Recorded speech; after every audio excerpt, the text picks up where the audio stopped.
నమస్కారం. మేకల పెంపకాన్ని అత్యంత లాభదాయకమైన మరియు స్థిరమైన వ్యాపారంగా మార్చే అసలు రహస్యం ఏమిటో తెలుసా? పచ్చని పొలాల్లో ఆరోగ్యంగా మేస్తున్న మేకల మందను చూస్తే ఎంత ముచ్చటగా ఉంటుందో కదా! మెరుగైన రోగనిరోధక శక్తి, వేగవంతమైన పెరుగుదల, అలాగే అధిక పాలు, మాంసముత్పత్తి ఇవన్నీ కేవలం ఒకే ఒక్క ముఖ్యమైన అంశంపై ఆధారపడి ఉంటాయి. అదే సరైన మేత నిర్వహణ. ఈ నాణ్యమైన పోషణ వెనుక ఉన్న విజ్ఞానాన్ని వివరించే ఈ ప్రత్యేక విశ్లేషణకు స్వాగతం. ముందుగా మనం మేకల సహజ జీవశాస్త్రాన్ని అర్థం చేసుకోవడం చాలా ముఖ్యం. మీరెప్పుడైనా గమనించారా? మేకలు చాలా పరిశుభ్రమైన జంతువులు. మురికిగా ఉన్నా, చెడువాసన వస్తున్నా ఆ మేతను అస్సలిష్టపడవు. అంతేకాదు, నేలమీద తొక్కబడిన మేతను కనీసం ముట్టుకోవు కూడా. సహజంగా ఇవి ఆకులు, కొమ్మలను తినడానికి ఇష్టపడతాయి. అందుకే మేతను ఎప్పుడూ నేలమీద కాకుండా కొద్దిగా ఎత్తులో ఉండే హేరాక్స్లో వేలాడదీసి అందించాలి. ఈ చిన్న మార్పు మీ ఫామ్లో ఎంతో పెద్ద వ్యత్యాసాన్ని చూపుతుంది. ఈరోజు మనం ఒక లాభదాయకమైన పోషకాహార ప్రయాణాన్ని చేద్దాం. ఇందులో ముఖ్యంగా బ్రౌజర్ల జీవశాస్త్రం, పక్కగా రోజువారీ ఆహారాన్ని ఎలా ప్లాన్ చేయాలి, నవజాత పిల్లల పోషణ, పెద్ద మేకల నిర్వహణ మరియు మేత ఖర్చులను తగ్గించే అద్భుతమైన ఆవిష్కరణల గురించి మాట్లాడుకుందాం. ముందుగా మన భారతీయ జాతుల జీవశాస్త్రం మరియు వాటికి అవసరమైన మేత ముచ్చట్లు చూద్దాం. మనకు జమునాపారి, బార్బరీ, బ్లాక్ బెంగాల్ వంటి ఎన్నో ప్రసిద్ధ జాతులు ఉన్నాయి. ఇక్కడో ఆసక్తికరమైన విషయమేమిటంటే, బ్లాక్ బెంగాల్, బార్బరీ వంటి చిన్న సైజు మేకలు జమునాపారి లాంటి పెద్ద జాతుల కంటే కూడా వాటి శరీర బరువుకు తగ్గట్టుగా ఎక్కువ పొడి మేతను తీసుకోగలవు. అంటే చిన్నవైనా సరే ఇవి చాలా చురుకుగా ఉంటూ ఎక్కువ మేతను అరిగించుకునే అద్భుతమైన సామర్థ్యాన్ని కలిగి ఉంటాయి. ఇక పోతే ఒక మందకు గరిష్ట పెరుగుదల, పాల దిగుబడి రావాలంటే రోజువారీ ఆహారాన్ని ఎలా డిజైన్ చేయాలి, ఆ లెక్కలేంటో చూద్దాం. ఇక్కడ మనం ఎప్పటికీ గుర్తుంచుకోవాల్సిన ఒక గోల్డెన్ రూల్ ఉంది. అదే 4%. అవునండి, ఒక ఆరోగ్యకరమైన మేకకు ప్రతిరోజూ దాని శరీర బరువులో సుమారు 3.2 నుండి 4% వరకు డ్రై మ్యాటర్ అంటే పొడి మేత ఖచ్చితంగా అవసరం. ఉదాహరణకు ఒక 10 కిలోల మేకుందనుకోండి, దానికి రోజుకు కనీసం 400 గ్రాముల డ్రై మ్యాటర్ వెళ్ళాలి. ఈ సింపుల్ లెక్కను పాటిస్తే పోషకాహార లోపం అనే మాటే వినపడదు. మరి ఈ 4% మేతను ఒక క్రమపద్ధతిలో ఎలా విభజించాలి? విటమిన్ల కోసం 50% నేపియర్ గాంటి పచ్చిమేత ఉండాలి. అలాగే జీర్ణ వ్యవస్థ లేదా ర్యూమన్ ఆరోగ్యంగా ఉండటానికి 30% ఎండుమేతను అందించాలి.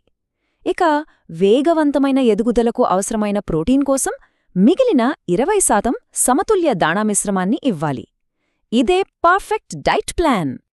ఇప్పుడు మంద భవిష్యత్తును నిర్ణయించే అత్యంత కీలకమైన ఘట్టం నవజాత పిల్లల పోషణ గురించి మాట్లాడుకుందాం.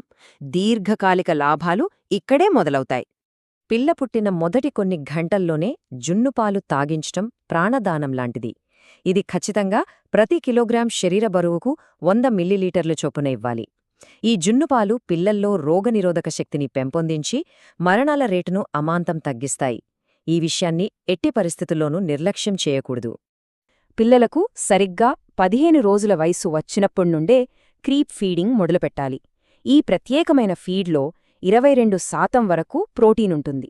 దీనివల్ల లాభమేంటంటే పిల్లలు త్వరగా ఘనమైన ఆహారానికి అలవాటు పడతాలి, తల్లిపాలు త్వరగా మాన్పించవచ్చు, అలాగే చాలా వేగంగా పెరుగుతాయి. పిల్లల పోషణ గురించి తెలుసుకున్నాం కదా. ఇప్పుడు పెద్దవైన ఆడ, మగ మేకల నిర్వహణ, అవి ఉన్న దశను బట్టి మేత ఎలా మార్చాలో చూద్దాం. వయోజన మేకలకు సంవత్సరం పొడవునా ఒకే రకమైన మేత ఇవ్వడం అసలు కరెక్ట్ కాదు. ముఖ్యంగా ఆడమేకల విషయానికి వస్తే అవి పాలివ్వని డ్రై దశలో ఉన్నాయా, బ్రీడింగ్కి సిద్ధమవుతున్నాయా, గర్భంతో ఉన్నాయా లేక పాలిస్తున్నాయా అనే దానిపై మేత ఆధారపడి ఉండాలి. డ్రై దశలో కేవలం మంచి పచ్చికబైళ్లలో మేపుతే చాలు, కాని మిగతా దశల్లో అలా కాదు, పోషణ మారాలి. ఇక్కడ మీకు ఒక అద్భుతమైన సీక్రెట్ చెప్తాను. అదే ఫ్లషింగ్. బ్రీడింగ్ సీజన్కు ఒక 2-3 వారాల ముందు ఆడమేకలకు 25% అదనపు రేషన్ అంటే ఎక్స్ట్రా దాణా ఇవ్వాలి. ఈ చిన్న ట్రిక్ వల్ల వాటి సంతానోత్పత్తి సామర్థ్యం అమాంతం పెరుగుతుంది. అన్నిటికంటే ముఖ్యంగా కవలలు లేదా ముగ్గురు పిల్లలు పుట్టే అవకాశాలు చాలా ఎక్కువగా ఉంటాయి. వ్యాపారపరంగా ఇది ఎంత పెద్ద లాభమో ఆలోచించండి. అయితే ఒక హెచ్చరిక: గర్భధారణ చివరి 50 రోజులు చాలా చాలా కీలకం. ఎందుకంటే కడుపులోని పిండం ఏకంగా 70% మేర ఈ సమయంలోనే పెరుగుతుంది. ఈ దశలో గనక సరియైన పోషణ లేకపోతే ప్రెగ్నెన్సీ టాక్సేమియా అనే ప్రమాదకరమైన వ్యాధి రావచ్చు, పుట్టే పిల్లల బరువు తక్కువగా ఉండొచ్చు, తల్లికి పాలు సరిపోకపోవచ్చు. కాబట్టి గర్భిణీ మేకల పట్ల ప్రత్యేక శ్రద్ధ వహించాలి. ఇక పాలిచ్చే తల్లి మేకల విషయానికొస్తే పిల్లలు పుట్టిన 2 నుండి 4 వారాల్లో పాల ఉత్పత్తి గరిష్ట స్థాయికి చేరుకుంటుంది. ఈ సమయంలో అవి ఎంతో అలసిపోతాయి. కాబట్టి వాటి శరీర బరువులో 4 నుండి 5% వరకు మేతను తీసుకోవాలి. సాధారణ మేతతో పాటుగా రోజుకు కనీసం 400 గ్రాముల దాణాను తప్పనిసరిగా ఇవ్వాలి. మరి బ్రీడింగ్కు వాడే మగమేకల మాటేమిటి? మంద ఆరోగ్యంగా ఉండాలంటే ఇవి చాలా దృఢంగా ఉండాలి. వీటికి శరీర బరువులో 3 నుండి 3.5% మేత అవసరం. పచ్చిగతో పాటు రోజుకొక 500 గ్రాముల కాన్సంట్రేట్ దానాను ఇస్తే వీటి పునరుత్పత్తి సామర్థ్యం అద్భుతంగా ఉంటుంది. మేత ఎలా ఇవ్వాలో తెలుసుకున్నాం. ఇప్పుడు దీన్ని వ్యాపార కోణంలో చూద్దాం. ఖర్చు తగ్గించుకుంటూ లాభాలను గరిష్టం చేసుకునే ఆధునిక విధానాలు ఏంటో పరిశీలిద్దాం. కమర్షియల్ ఫార్మింగ్లో టోటల్ మిక్స్డ్ రేషన్ లేదా టీఎంఆర్ అనేది ఒక గేమ్ చేంజర్. ఇందులో ఏం చేస్తారంటే 60% వరి లేదా గోధుమ గడ్డిని ముక్కలుగా కత్తిరించి దానికి 40% దానాను కలుపుతారు. దీనికి కొద్దిగా మొలాసిస్, మినరల్ మిక్స్చర్, ఉప్పు, యూరియా జోడిస్తారు. ఇలా చేయడం వల్ల ప్రతి ముద్దలోనూ పోషకాలు సమానంగా ఉంటాయి. మేకలు కేవలం రుచికరమైనదే ఏరుకుని తినకుండా మొత్తం మేతను వృధా చేయకుండా తింటాయి. బయట దొరికే దాణా రేట్లు పెరుగుతున్నాయి కదా, మరి దానికి ప్రత్యామ్నాయం లేదా? ఖచ్చితంగా ఉంది. అదే అజోలా. ఈ అద్భుతమైన నీటి ఫర్న్లో 25 నుండి 35% వరకు ప్రోటీన్లు ఉంటాయి. మీరు ఇచ్చే రోజువారీ ఖరీదైన దాణా మిశ్రమంలో 15% మేర తీసేసి దాని బదులు ఎండబెట్టిన అజోలాను వాడి చూడండి. మేకలకు ఇది చాలా సులభంగా జీర్ణమవుతుంది కూడా. అజోలా వాడటం వల్ల వచ్చే అసలైన కిక్కేంటో తెలుసా? మేక ప్రతి కిలోగ్రాము బరువు పెరగడానికి అయ్యే ఖర్చులో మీరు అక్షరాల ₹7.90 ఆదా చేస్తారు. ఎదుగుదల ఏమాత్రం తగ్గకుండానే మేత ఖర్చును ఇంత భారీగా తగ్గించుకోవడం నిజంగా వ్యవసాయంలో ఒక విప్లవాత్మకమైన మార్పు అని చెప్పాలి. సరే, మనం ఇప్పటిదాకా మాట్లాడుకున్న వాటిని ఒక్కసారి సింపుల్గా చూద్దాం. బూజుపట్టిన మేత ఎప్పుడూ ఇవ్వకండి. మేతను అకస్మాత్తుగా మార్చొద్దు. అన్నిటికంటే ముఖ్యంగా 24 గంటల పాటు శుభ్రమైన నీరు మేకలకు అందుబాటులో ఉండాలి. రోగనిరోధక శక్తి కోసం మినరల్ మిక్చర్ వాడ్డం మర్చిపోవద్దు. అలాగే మీ ఖర్చు తగ్గాలంటే స్వంతంగా పచ్చి మేతను పెంచుకోవటం చాలా ముఖ్యం.